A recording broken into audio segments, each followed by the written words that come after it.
Something pretty remarkable happened to this family right here just recently. A family from Indianapolis, Indiana. Specifically this guy right here, Jesse Minton.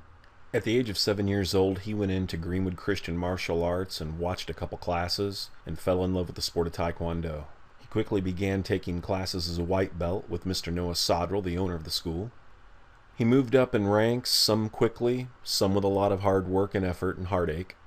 And in November of 2014, he earned a spot on Team USA's Taekwondo team, and will be going to Roma, Italy to compete in the Taekwondo World Championships middle of July.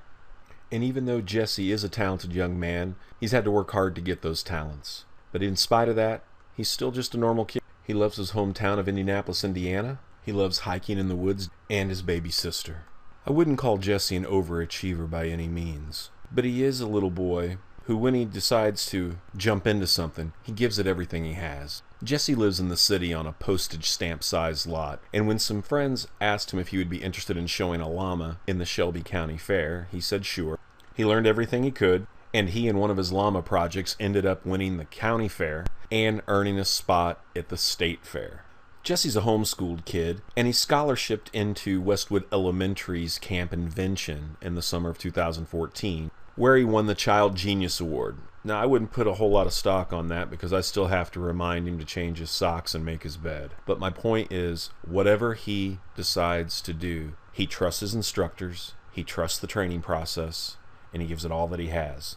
That's what makes him special. But even his mother and I were surprised when he got invited to try out for the U.S. national team last November. I'd kind of written him off as being a little short for the team, but with the community support, we were able to go, and he won a national championship in forms and took second in sparring, and I think he was just as surprised as we were. That was a great day, but the next day was even better. On Sunday, he earned a spot on Team USA's Taekwondo team and was now qualified to go to the World Championships in Roma, Italy in July. Well, in about 2 weeks, actually.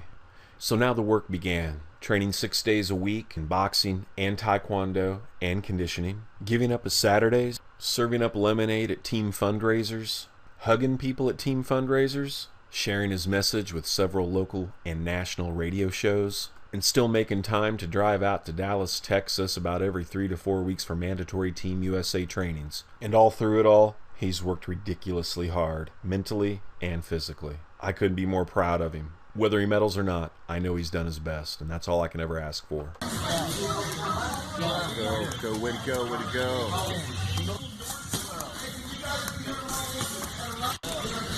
Many have known about these qualities of Jesse's for some time. If you go out to his website, jesseminton.com, and this right here, these are some community leaders and neighbors and business people who've known Jesse that speak to his character. Then the media started getting excited. The Southsider Voice on June 3rd, ran a front page story about Jesse and his journey to the World Championships. Then Terry Stacy with WIBC, with Emmis Communications, she interviewed Jesse for her Neighbor to Neighbor program.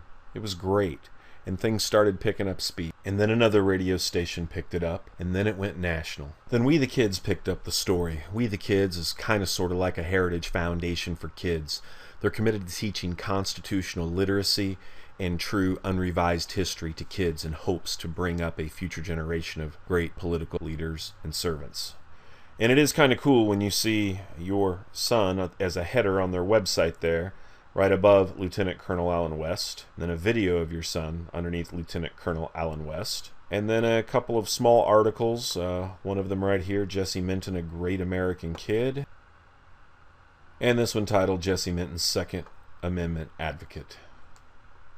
And all of this has been great in more ways than I've even began to realize. I just won't know until we get way down the road in the future just how important this entire season in Jesse's life and our lives have been, because this entire journey for Jesse has been transformational for our entire family.